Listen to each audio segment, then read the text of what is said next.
Well, the celebration continues down on the field. We've got some mischief makers just behind us. Here is Jeff Monken. At last, it's over. And we were thrilled to be here to call it. I saw my first college football game in September of 1952. Notre Dame beat Texas 14-3 in what is now Darrell Royal Memorial Stadium in my hometown of Austin.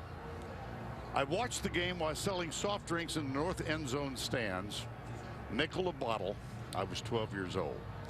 That game instilled in me a love of a sport that has enriched my life in a multitude of ways. I did my first college network football telecast in September of '74, Ohio U at Kent State. A young graduate assistant for Kent State was in his first year of coaching. His name was Nick Saban.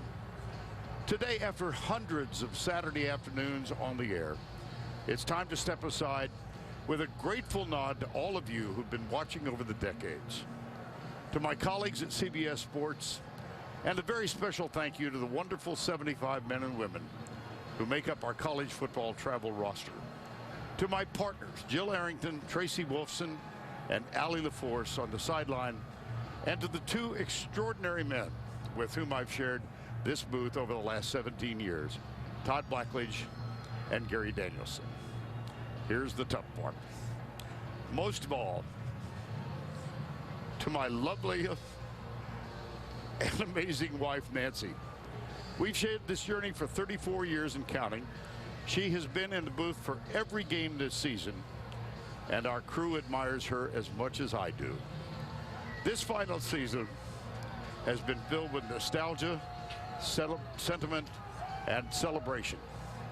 I've been overwhelmed by the expressions of warmth and the conveyance of good wishes by folks in the SEC and around the country.